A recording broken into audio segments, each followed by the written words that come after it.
কে জাদু করেছে আপনি নিজেই দেখতে পাবেন এই আমলটার মাধ্যমে ইনশাআল্লাহ।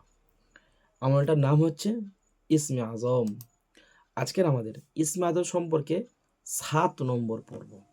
আগের পর্বগুলো যারা করেছেন, মিস করে ফেলেছেন, তাদেরকে বলবো আপনারা ইসমে আজমের আমলগুলো দেখে আসবেন ইনশাআল্লাহ। পরবর্তী আমল পাওয়ার জন্য বা এই আমলটা দেখার জন্য আমাদের চ্যানেলটি সাবস্ক্রাইব করুন আর সাথে থাকুন।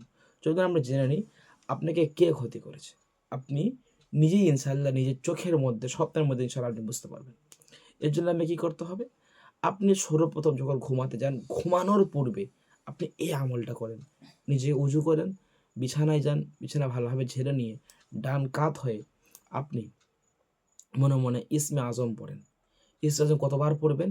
আপনি ইসমে আজম ৪১ বার পড়বেন। পরে আপনি এই কথাটা বলবেন, ইয়া রব্বি আল্লাহ, এই ইসমে আজমের বরকতে আমার যে শত্রুরা ক্ষতি করেছে, যে শত্রুরা আমার বহু কিছু নষ্ট করে ফেলেছে, জাদু করেছে, আল্লাহ সে শত্রুকে যাতে আমি চোখে দেখতে পারি, আপনি আমাকে তৌফিক দিন। আপনি এরকম পরে আপনার নিজের বুকে একটা ফু দেবেন। ফু দিয়ে আপনি ইসমে আজম পড়তে পড়তে পড়তে ঘুমিয়ে যান। খেয়াল রাখবেন, আপনাকে কিন্তু এই আমলটা করার পরে কারোর সাথে আর কথা বলা যাবে না। আপনি আমলটা করতে করতে করতে ঘুমিয়ে যান, ইনশাল্লাহ আপনাকে কে ক্ষতি করেছে এটা আপনি একেবারেই খুব দ্রুত বুঝতে পারবেন। একদিন না পারলে দুদিন, দুদিন না পারলে 3 দিন, 3 দিন না পারলে 4 দিন, 4 দিন না পারলে 5 দিন। 5 দিন আমলটা আপনি করেন।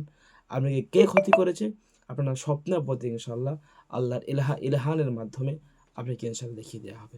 সকলে ভালো থাকেন। আসসালামু আলাইকুম ওয়া রাহমাতুল্লাহি ওয়া বারাকাতুহু।